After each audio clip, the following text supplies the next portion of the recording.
welcome to the Overlanding podcast, the original podcast dedicated to vehicle-dependent travel. I'm your host, Andy Smith. Throughout the series, I'll be chatting with adventurous people who have chosen to travel the world by bicycle, motorcycle, car and truck. The aim of the podcast is to discover what motivates people to embark on life-changing journeys. And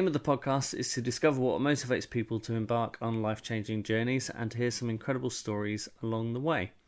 In 2013, after spending 5 years living and working in Asia, Pip Stewart decided it was time to come home, and so she cycled from Kuala Lumpur back to the UK. Late last year, Pip cycled through Brazil and Peru with world record holder and adventurer Reza Pakravan to raise awareness of the environmental issues taking place in the region. The expedition consisted of 2 cycling legs and 1 leg travelling by boat up the Purus River to the deepest depths of the Amazon. The entire trip was filmed and is currently being turned into an exciting 4-part TV series. Hi Pip, thanks for joining me around the virtual campfire. Wicked, thanks for having me, Andy. No problem at all. Right, as usual, always the best place to start is generally at the beginning. So if you could just tell us your name and probably the reason why I'm talking to you. Okay, so my name is Pip Stewart, and I'm a cyclist, I guess. My first cycle trip was back from Malaysia, where I'd been living for, been in Asia for 7 years, and then cycled home. So Malaysia to London, that was 10,000 miles. But more recently, I've just done a cycling trip through the Amazon. So that might be why you want to talk to me. I don't know. Yeah, that was partly, that was definitely part of the reason. So you were obviously out in Asia, and what were you doing out there? Essentially I was trying to put off life for a while, Andy. I love travelling. It's the thing that lights me up the most. And after university, I was like, how can I continue to travel legitimately and in a grown-up way? So I went off to Hong Kong to do a master's in journalism and then sort of got hooked on the region. I mean, there's so much happening in Asia. It's a fascinating place, especially as a journalist. So I spent a couple of years in Hong Kong working as a reporter on the local TV station there, and then moved to Malaysia to cover the general election out there. Yeah. And then what made you decide to come back home? Was that... I think we've been away for quite a while, and my partner and I, we wanted to spend time with our families, and I don't know, that the pull of home did get quite strong, but we wanted to kind of come back in a more unusual way, and we discussed, maybe getting the train or coming back overland. And my partner, he's really keen into cycling. I'm definitely not, or I wasn't. I was more just cycle around uni and potter about on my bike. But eventually he convinced me that it'd be a great idea to cycle home, which it was, actually, as it turned out. Yeah, and on that particular journey then, how long did that take you? Well, it took us a year. Originally it was going to be 9 months, but it turns out that I'm a very slow cyclist, fueled by cake and lots of stops. So I think if Charlie had done it without me, it would have maybe been like 6 months. But I hadn't done any prep before I set off, which was probably silly in hindsight. Yeah, typically when I've spoken to cyclists, though, quite often there's not really any way to train for something like this, and one of the best ways to train is just to actually head off, because you're literally, you can increase your mileage day on day. So on that trip then, were you what were you doing? Were you camping, or yes, how wild was it? A real mix. Like in Asia, because accommodation was quite cheap, I mean, you can get a hotel or a hostel for like £3 a night. We were like, we'll have a shower, we'll treat ourselves, so to speak. But we would do some wild camping in amongst that as well. Central Asia, because of how remote we were and how big the distances are, that was my favourite part of the entire journey, because it was just wild camping on the side of the roads. And in Turkey, we ended up in a petrol station. These guys in the petrol station took pity on us and said, you can sleep in our shop front. So we were sleeping in the shop front of the petrol station in Turkey. But yeah, it was a whole range of accommodation, and warm showers as well is a fantastic resource for any long-distance cyclist. It's a bit like couch surfing, but purely for cycling. Okay, that's a resource I've not heard of. And that's a website, right? Yeah, so it's not for profit as well. I think the guy who set it up is just really keen on the whole long distance cycling community, and it doesn't even have to be long distance. Any sort of cyclist can go along, and it's just a really friendly bunch, and you'd often turn up and people would have food prepared for you and you'd swap stories. And for me, that was a great way just to connect with the locals and find out a little bit more about the areas we were cycling through. Okay, that's a good one. That's a new one to me, actually. Being kind of outside the realm of cycling and adventure cycling to some degree. I'm unaware of some of these things, and check it out. I'm sure non-cyclists might be allowed in. I don't think it's exclusive, but you just need the secret code word. Exactly, the wink and the nod.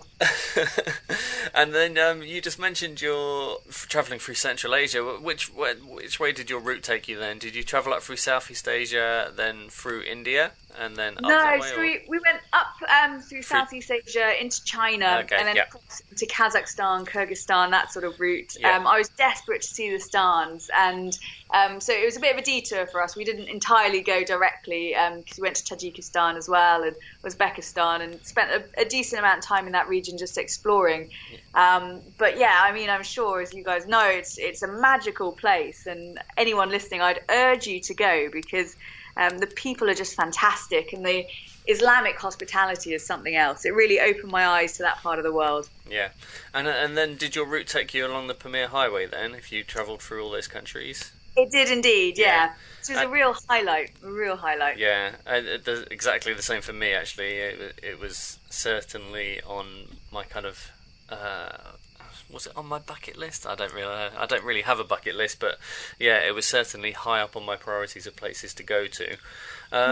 And it's stunning, isn't it? It's just and also, like, I think cycling it was it felt so raw, and I don't know, that was a wonderful time for me. And going along the border with Afghanistan as well, you think, just a stone's throw. I think you hit the nail on the head there. You said it's kind of it's the connection with the land there, because you're so remote and it's so wild. I think it really gives you a sense of how powerful the world can be. What time of year were you there? Was the river? You obviously travelled through summer, I guess. Yeah, so we deliberately timed it to hit Central Asia in the summer, because I think on a bicycle going any other time is probably not ideal, because you can't pass. Many of the passes are sort of blocked with snow. So yeah, we definitely aimed for sort of end of spring, beginning of summer. And then did you encounter anything exciting up there? Because when we travelled through that region, we had floods, earthquakes, political unrest. We pretty much had the whole realm of what that area could throw at us in the 3-week period we were there. Oh God, panic. No, we were actually quite lucky. I suppose the only thing that went vaguely wrong, we were looking for a campground, and again, it was on the Afghan-Tajik border, and we found this lovely flat spot where it was just absolutely perfect. And we wheeled our bikes in, and then we looked down and we saw this unexploded mortar, literally like 2 inches from our bike. So we were like, oh my God, right, just reverse. So we reversed out, trying not to disturb this unexploded mortar, cycled along the road a little bit more, found, at this point it was getting quite dark, so we found another spot, camped. And then in the morning we took our tent down, and literally maybe centimetres from our tent peg was another one. So we'd gone from one field of unexploded mortars to another. So that was quite fun, because then, well, it wasn't fun, but we reported it to the authorities, and hopefully they've gone to clear it all, because yeah, there's been so many, wars and stuff along that border for a while, so there's lots of unexploded mortars left lying around. Yeah, and then for you, because obviously you were working as a journalist when you were out in Asia, right? That's correct. Yeah. And then and you'd done quite a lot of TV work and stuff as well.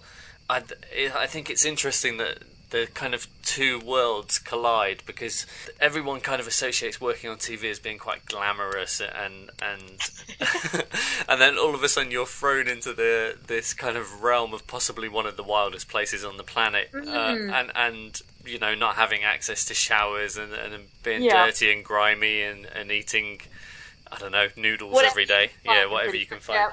Yeah, so that kind of clash of cultures is something that's quite interesting. So yeah, I used to anchor on Hong Kong news, which is hilarious, because naturally I tend not to wear much makeup or make too much of an effort generally in how I look. But yeah, so when I was anchoring, it was a complete opposite extreme, like big bouffant hair and like lots of slap on the old face. So actually, I found it quite refreshing to be, in a field, a bit muddy, a bit dirty. I love that. That's what lights me up the most. So now I'm just focusing on doing more TV stuff that is more me. It's more raw. It's more natural and outdoorsy. Less sat behind a desk presenting, more doing what I love the most, which is getting out into the field, talking to people, and caring less about what your face looks like and more about the stories of the people you're talking to. Yeah. So let's skip forwards then, because that's a not too tenuous link to kind of what what you. Andy, good link. Yeah. Well, I'm kind of new to this whole broadcasting thing, so you might have to bear with me here. I'm doing my best. You're doing very well. Let's jump forward then. So that was in 2013 you cycled back, and then in 2016 you undertook a very not different kind of adventure, but I guess the purpose of your next adventure was very different. Cycling home, you had a reason to cycle home, which was you wanted to get home. That and the fact Malaysian Airlines and AirAsia and everything, there have been so many crashes in the region. I'm not getting on a plane that's coming out of Malaysia. Yeah, also a good reason. So let's skip forward then to 2016. How did that? Let's just kind of recap that, just to give it some context for the listeners, and then just let's dive into that then, I guess. Mm-hmm. Okay, so last year I head off to the Amazon to film a 6-part documentary about deforestation, the issues that are going on out there, and how it's impacting indigenous tribes. So I went with another adventurer, an Iranian guy called Reza Pakravan. And we were cycling along the Trans-Amazonian Highway in Brazil. And then in Peru, we dotted around a little bit more. We left our bikes for a certain amount of time in Peru and took boats and small planes to the remote, I'm talking really remote here, like the headwaters of the Amazon, to meet with some of the tribes and understand more about their tradition and their culture. And then how did that come about then? Since you returned then on your big cycling trip in 2013, were you itching to do another cycling trip, or did this kind of come around by accident, or did you make a conscious decision that, from now on this is going to be what you do with your life? And has it now become a career, and how do you subsidise that? Sorry, there's a lot of questions in what I just asked. I'll start with the fact that, yes, this is absolutely my career. I want to make a career out of adventure journalism, and I'm quite lucky in that currently working as the adventure editor at Red Bull.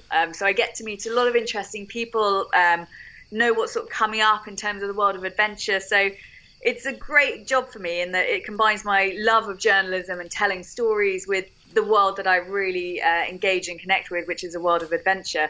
So with regards to this trip, Reza actually was the guy, he's the brains behind this trip. He was looking for someone who had cycling experience, TV experience, and liked the environment. And we sort of met up, we got on really well, and we thought, let's make this program together. So that's sort of how it came about, through, I guess, just having one foot in the adventure world and talking to people. And I think if anyone's keen to make a career out of it, I'd just say conversations lead to conversations, because it's what I've found anyway. Don't be afraid to ask people for help and advice, and it's such a friendly community as well. Yeah, just to I don't know if you can talk about your work too much, but how did that come about? Because obviously I'm sure people are really aware of Red Bull's connection with kind of extreme sports, but the adventure side, to the adventure aspect of what they do and how they support that, how does that manifest itself? Because that's something I've not really been too aware of. Well, I think I was quite lucky, and actually this is probably a lesson for me in how passion shines through, because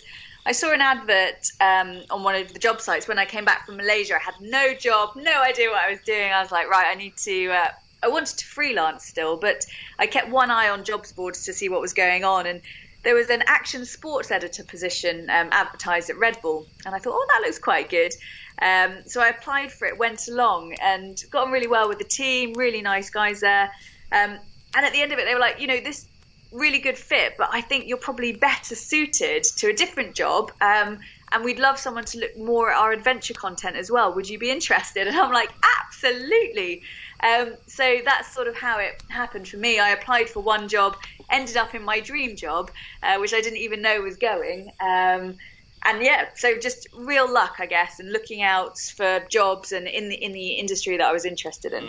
And where are their outlets then for that content? Is it through their website or? Excellent. Little bit of a plug. If you go on redbull.com, you'll find all our adventure content. We do a lot of music, adventure, motorsport, bike.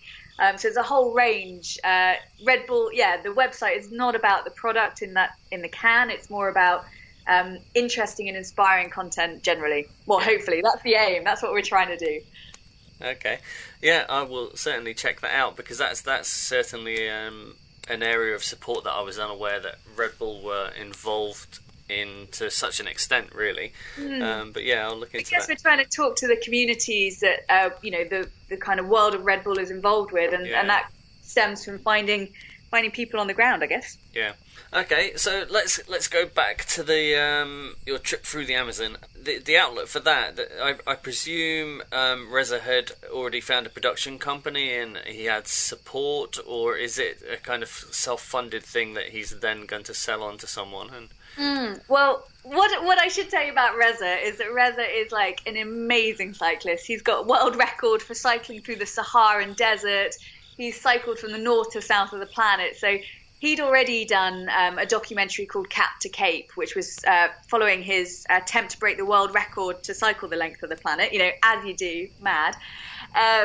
So he sort of already had one foot in the world of TV, and this is his next project, I guess, and was looking to do something with maybe more of a message attached to it as well, which is where I think I came in and could help sort of shape the story. That particular aspect of it, you're obviously raising awareness for environmental issues. Was that a huge selling point for you to get involved, or was it essentially an opportunity that you decided to shape the best way you could, that it would have as much impact on the world in a positive way? I guess it's a little bit of both. I mean, I love doing adventures generally, but the ones that I find most personally meaningful are the ones that actually have an aim and a goal and a purpose. So when we were cycling back from Malaysia, for example, we were raising money for SANE, a mental health charity. And it was those dark days when I just wanted to give up, that actually having that goal, having the idea that you're doing this for something that's greater than yourself, that really sort of pushed me through. And likewise now, going forward, any adventure I try and do, I want it to have some sort of, doesn't have to be a massive impact, but just something that kind of motivates me personally. So for this Amazon trip, I sort of feel that we've grown up with this message that the Amazon's in trouble. But if I'm brutally honest, Andy, I'd sort of become a little bit immune to it. I'm like, oh yeah, just another thing that's in trouble. And I thought, well, actually, no, I think we're now at a stage in life where we need to revisit it, because we've lost 20% of the jungle already. And in fact, since 2000, we're losing the jungle at the rate of 50 football fields every 1 minute. I mean, that's insane. If you think about how long we've been speaking for, how many football fields we've lost already, it's, I just find that tragic. And all the, you've got the personal impact as well with that. It's not just, the environment and the animals that live in it, it's the human impact. But how did Reza become involved in this project in South America? Is it something that he's passionate about, or was he just kind of wanted to do a South American trip and then found something to kind of link in? Yeah, no, I think Reza was really keen for his next journey to have something of meaning, and he'd heard about the Trans-Amazonian Highway, because the fascinating thing about this road is it was built in the 1970s as a way of sort of opening up the north of Brazil. The idea was it was going to encourage development and resettlement there, as a way of kind of improving life for the people there.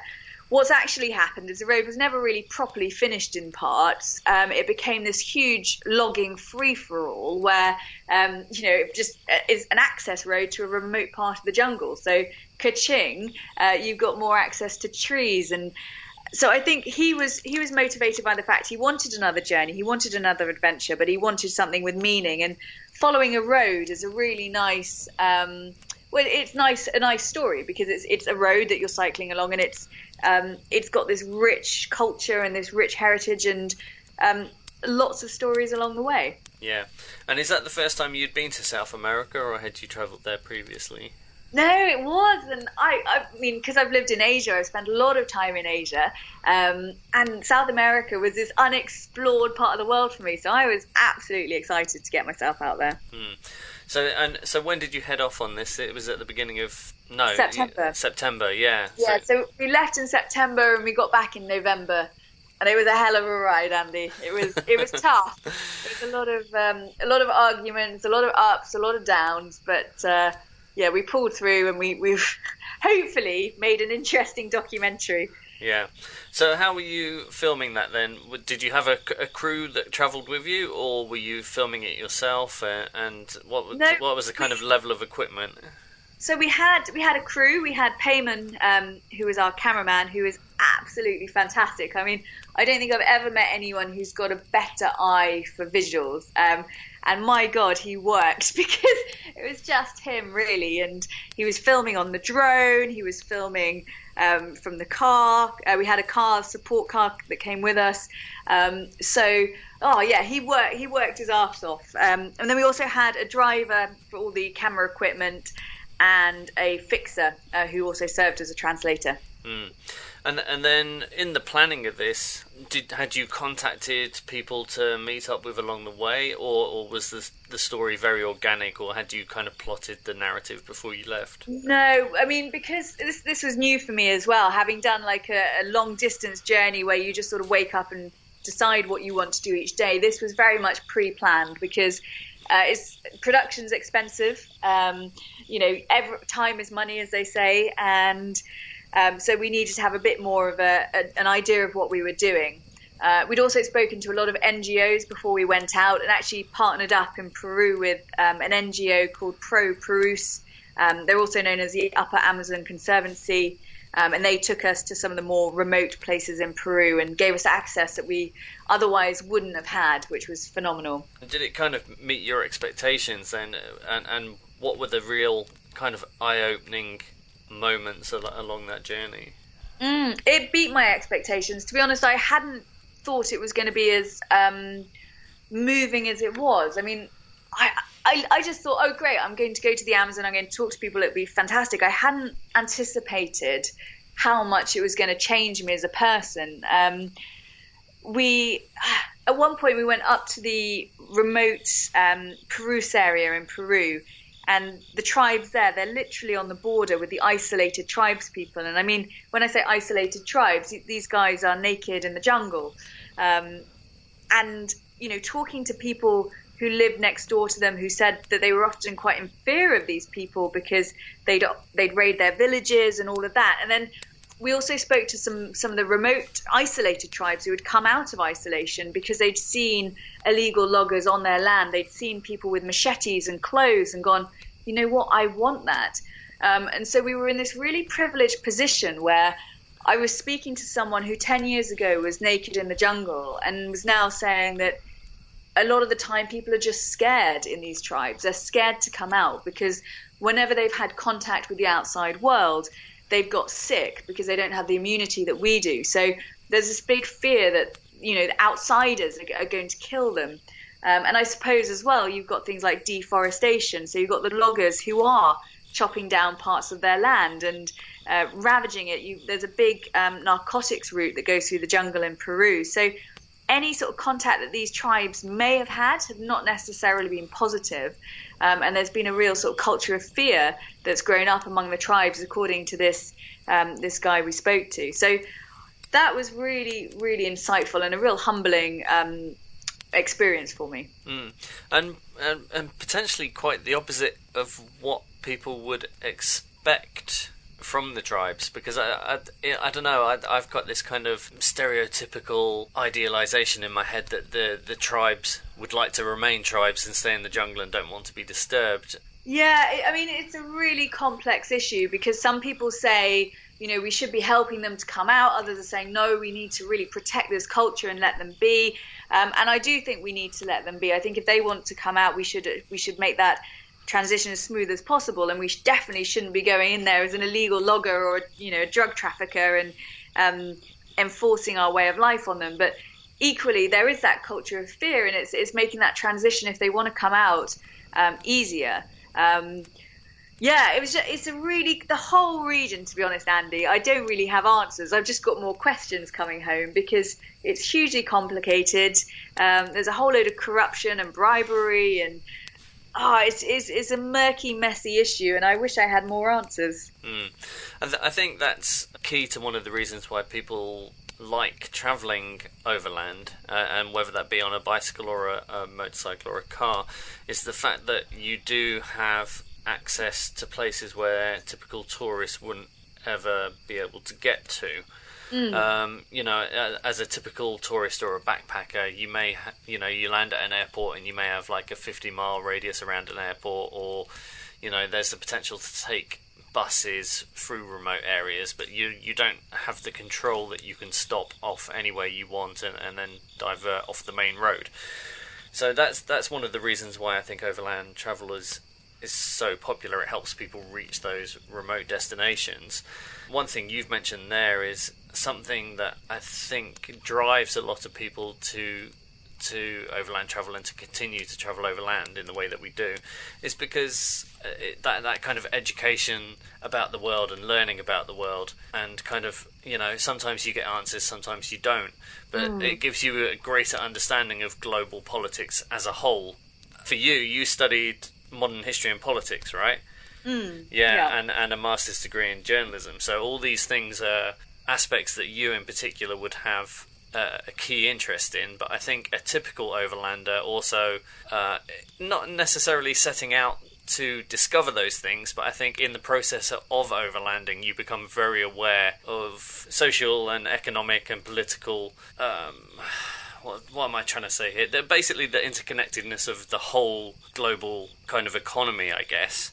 And it gives you a realisation, right, that the world is a bit messed up, I guess. It is, but I suppose one of my favourite sayings in life is that everyone can teach you something.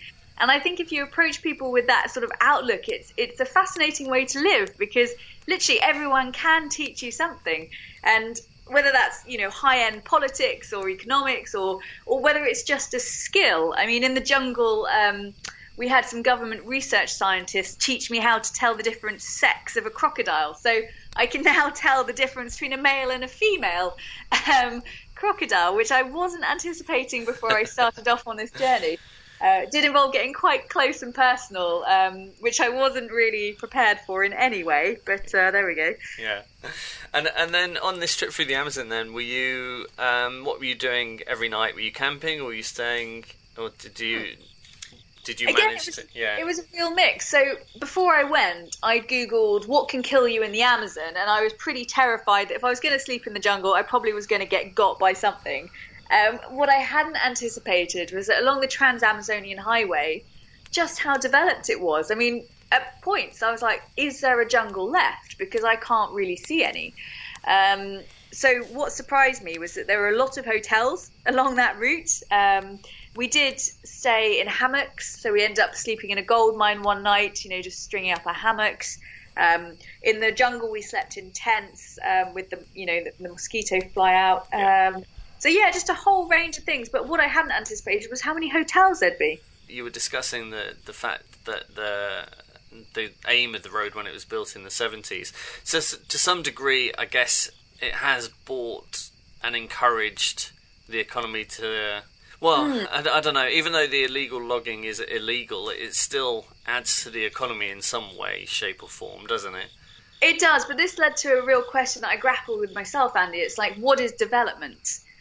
So yes, it's bought, you've got more shops and you've got more hotels and there is money in the region, but at what cost? And I think something that we really tried to discuss amongst the team was, well, how do you make a tree worth more alive than dead? For example, in Peru, we interviewed a taxi driver, and he said he used to work in tourism in Cusco, which is the premier tourist spot in Peru, but he's earning more money now as a gold miner, working as a taxi driver for the gold mining companies. And I think, wow, that's a bit messed up. And maybe as tourists, we do have real power in the wallet there to try and choose where we spend our money and to invest it.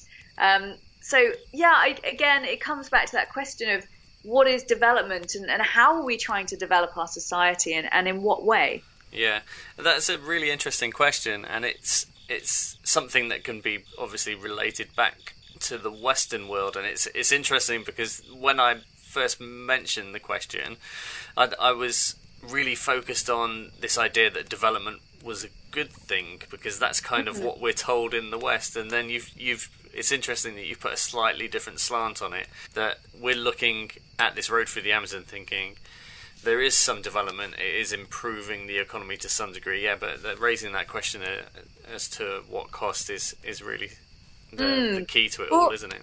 It's interesting because there's a new road being planned in the Purus region of Peru, which is this area of primary rainforest, and it's one of the issues we're focusing on because there's this village where you can only sort of basically fly in and out, and they're saying, well, no, we need to connect this with the outside world because it's development. And we were like, well, but why do you have to build a road through primary rainforest? Can't you sort of work together more with the airlines to put on more flights, or to somehow reduce the cost of flying, or somehow think about a different way to develop? So I don't think it has to be necessarily a road.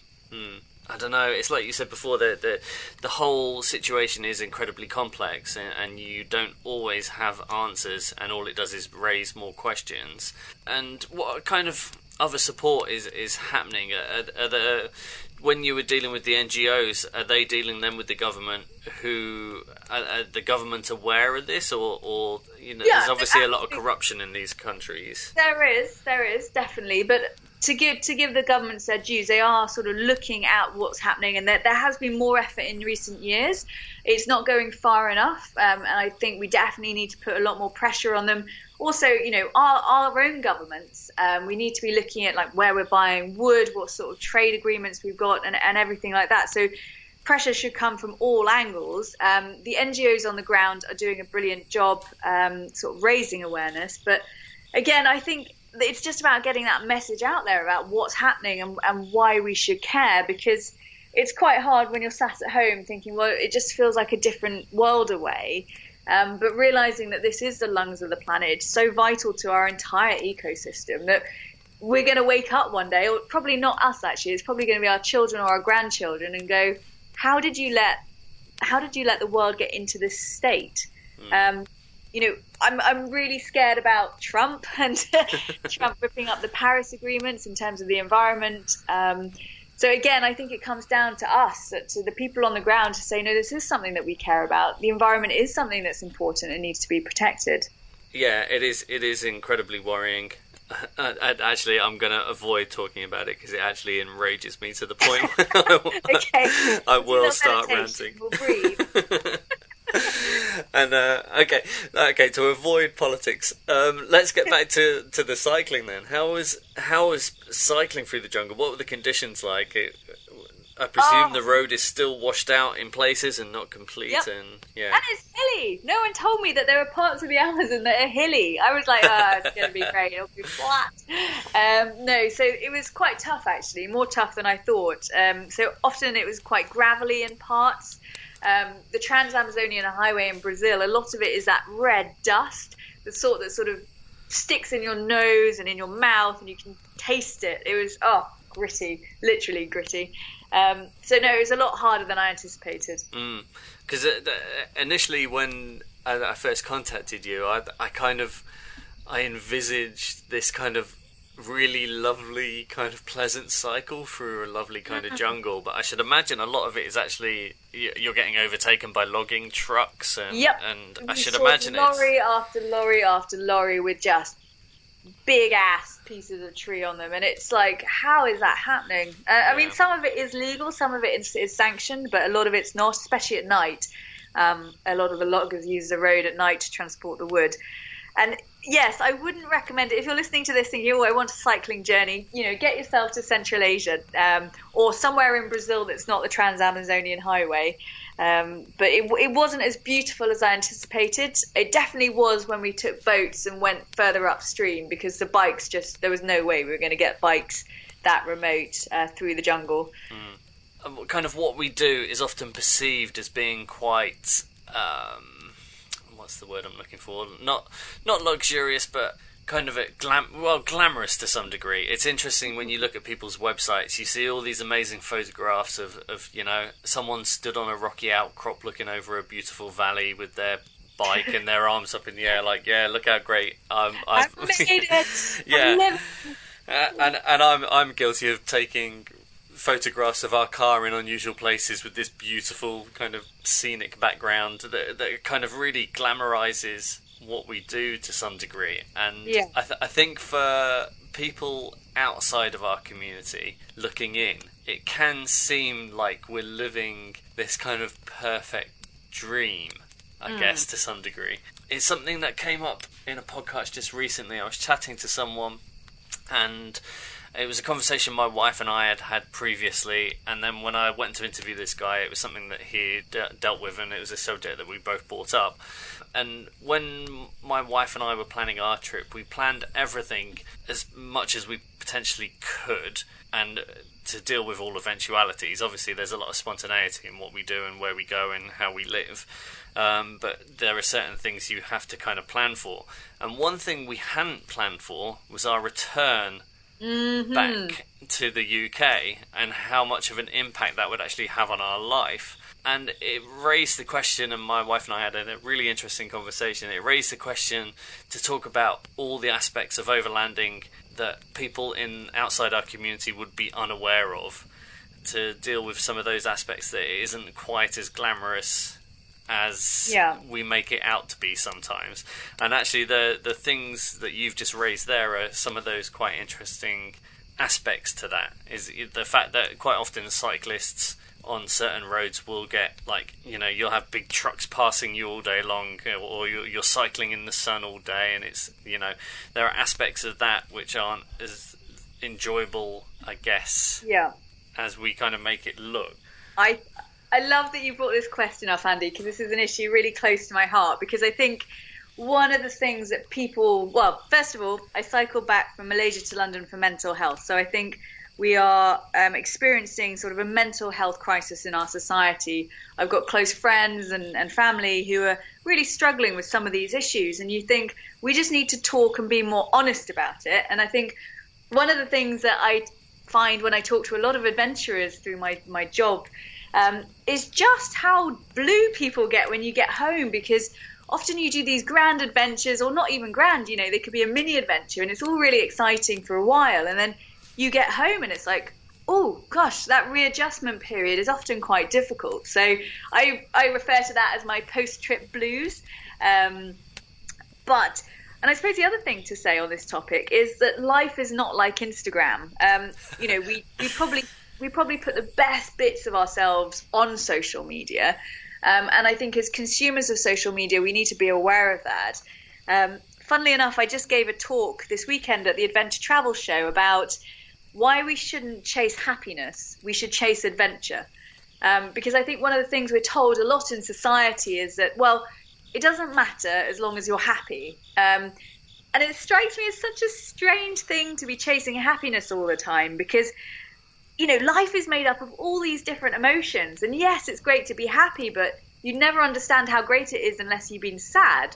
And you can get frustrated and, anxious. And there's all this whole range of emotions that we experience as humans, which are all legitimately valid and will make you grow as a character. So, some of my worst moments on my long cycle ride back from Malaysia were the places that I grew the most, because that's when you have to look into yourself, you have to pick yourself up and say, what, this is in the mind, it's not in the body, you can do it, just keep going. And that's what I've sort of taken forward going on in life, really. It's not necessarily the happiest moments when you made it to the top of the Pamir Highway and you're like, woohoo, I've done it. It's all those other things that feed into adventure as well. Yeah, I think that's a really good point to make, is the kind of incremental build-up of things which ultimately improve your life. Like, for me, I find it really interesting when I meet people on the road to try and identify and to categorize them. That's really bad of me to say that, but and a lot of times people kind of fall into two categories, and it's either they're running away from something, or they're looking for something. Between those two categories, what people are ultimately doing is trying to do one grand gesture which will ultimately improve their life. But the reality of it is, it's not one grand gesture that will improve your life. It's all the small incremental things that you pick up along the way. For example, if I was to take myself for example, I think I'm on the fence as far as running away from something and searching for something. I'm somewhere in the middle, and being on the fence is never a very comfortable place to be, really. But as far as I was concerned, I kind of had this not a delusion, but I was kind of like, yeah, this trip is something that will help improve my life, and I was kind of expecting it to be a big wondrous thing that would make me better as a person, but it isn't actually. It's this really small incremental things which build, which then help adjust who you are and improve who you are. And I found that really quite interesting as well. Yeah, I think that's a cracking piece of advice, actually. It is those small things that sort of add up to be the whole. Yeah, it's good because if you look at it in that way, quite frequently we meet people who say, oh, I wish I could do what you do, or, you know, I can't do that because I've got kids and a mortgage and all this other stuff. The reality of it is, those small incremental things you can do, you know, you can pick those up on a 1 week trip or a weekend trip, and it's just tapping into finding out how you access those kind of things in your life, and as soon as you've kind of tapped into it, you know, for example, maybe it takes someone to do a planned, organised trip down to Morocco in their 4x4 with a tour group, and then once they've kind of made that first step, then everything else becomes very much easier. That is so true. It's the first step. It's deciding to do something that is the hardest bit, because once you've committed to it, it's like, right, you know, the ball is in motion and you just go with it. But I definitely stress, if anyone's listening and they think, oh, I've got a little germ of an idea, you know, I really want to go off and cycle to my mum's house this weekend, wherever that may be, you know, just go and do it. It doesn't have to be a big adventure. It's basically a slight change in attitude which opens the door, isn't it? That's the key to it, I think. Well, I think as we age, I noticed that somehow or another we become more fearful, and we become a bit more fearful of the world. And I think actually, as we age, it's a great opportunity to learn more. And why should we stereotype ourselves? Why should we say we are the people who, you know, we're like this? This is who I am. Because I think that's the beauty of being a human, right? We're constantly changing, we're constantly growing, and don't pigeonhole yourself. I think you can be whatever you want to be at whatever age. Yeah. It's just a case of saying, you know what, I'm going to start. I had a great quote the other day, Andy. It's you don't have to be great to start, but you have to start to be great. Yeah, it's a good one.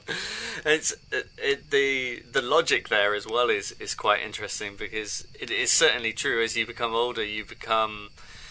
Well, I think there's two things that are in play there. You become set in your ways, and I think it's harder to break that kind of routine, and the more you do it, the more kind of set in concrete it is. But logically, we should become less scared of the world as we get older, because we're constantly learning. But the trouble is that it's the teachers that are not teaching us the right things about the world, and our teachers are not to dismiss what you do as a profession, but a lot of the time, you know, the media is telling us all the negative things about the world and rarely telling us about the positive things. Well, someone who's worked in media, the adage, if it bleeds, it leads, is sort of unfortunately quite true. And I think as consumers of the media, we just need to be aware that there are some amazing things going on in the world, but we get the media we deserve, I think. If we're going to click on stories, if we're going to read certain things, media outlets produce more of them. That's very true. It's sell and demand, isn't it? Well, I mean, it depends on what outlet, but I think that's the state of the world at the moment. Is the whole rise of fake news and everything like that. It's very hard to know. We live in a clickbait age, so I say, as consumers of news, just let's be careful about the sources that we choose. one of the reasons you kind of ended up in this situation as an adventurer then, I guess, is because of, I guess to some degree, your link with kind of history and politics and journalism. So that's one of the reasons, right? Is that fair to say? Yeah, absolutely. For me, it's what drives me in life is just connecting with others. And you said we're either running from something or running towards something. And for me, I think I definitely travel because I want to know more. I want to know more about the world and who's in it and why they think like they do. Because I don't know why, it just really interests me. Yeah. Any advice that you'd like to give anyone who's potentially thinking about trying to make adventure a career? Ooh, that's a good one. Do you know what? I think having spoken to many adventurers about this, I did a series called Jobs in Adventure. A lot of them said, if you want to be rich, don't do this because you're not going to be. Actually, what was very interesting is many of them have said it's probably better that you use your holidays from work if you're in a more traditional industry a bit more wisely, because you can have amazing adventures in 2 or 3 weeks and then you're not like struggling to pay the bills the rest of the time. And I also think if you do really, really want to make adventure a career, get a skill, be that writing in terms of journalism or shooting. You know, some of the most amazing jobs in the world, I think, are cameramen. Like Payman, our cameraman, he flew off after this to America, and you know they get an amazing access. Some jobs. So think about what you're interested in, what sort of skill. And also think about how much money you maybe want or need in life, because it's not necessarily the most lucrative, but it's definitely an amazingly fun and rewarding profession. Yeah, very good. That seems like an apt place to finish. Thank you very much for your time, Pip. I've really enjoyed that. One thing I really love about doing the podcast is actually, this is me rambling on, and I've said we finished, but clearly I'm about to ask you some more questions. One thing I really love about the podcast is the diversity of it, because everyone has slightly different intentions and reasons for undertaking these trips, and they're so incredibly diverse. And actually, there's only one tiny thing that really ties them all together, and it's the fact that we travel by some kind of vehicle. And I think what you were talking about just now with finding a skill which will help you travel, I think that's really key, because I've spoken to so many people who have taken their professions from their kind of everyday life and then just tweaked them a little and redefined those skills or reappropriated those skills so that they can essentially continue their career but in complete control and whilst travelling. So I think that's something important to take from this conversation. Well, there's just another quick hint is there's a great documentary called Minimalism, and it's about spending less. Basically, you don't have to earn a lot of money, just spend less. Yeah. And I think that's another way to sort of travel and see the world, work out how much you actually really need. Yeah, that's interesting you mentioned that. I was watching the trailer for it this morning, then I watched the TED Talk from the two guys who run the Minimalist website this morning as well. So yeah, there you go. It's a sign, Andy. You need to go watch. Again, I don't want to sound like a broken record, because it does get mentioned in a lot of the podcasts I do. It's something that a lot of people take away from travelling overland, is the fact that they have less possessions and a simpler way of life, which really does enrich and continue to enrich your life on your return. And certainly it's given me a new outlook on how I want to live my life. Absolutely. We don't need as much stuff as we think. No, definitely not. Would be much happier. Cool. Anyway, I think now this is a good time to wrap it up. Okay. Awesome, Andy. Thank you. No problem, Pip. Thank you very much for taking the time. I've really enjoyed that. Yeah, me too. Not much of an outro this week, as we concluded many things towards the end of our informal ramble chat. I really enjoyed chatting with Pip. I'm aware that since the beginning of the podcast, we've really been focusing on the motivations and the internal journeys that people go on when undertaking these kind of trips. For me, that's really where my interests lie.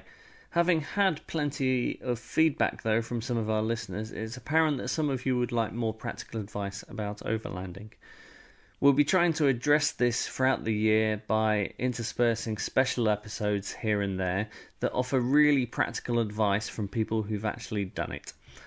We love hearing feedback on how we might improve the show, and we'd like to hear your opinion about what subjects we might cover in future episodes. So please get in touch via our website, www.theoverlandingpodcast.com, where you'll also find links to all our social media channels and bonus material relating to each podcast.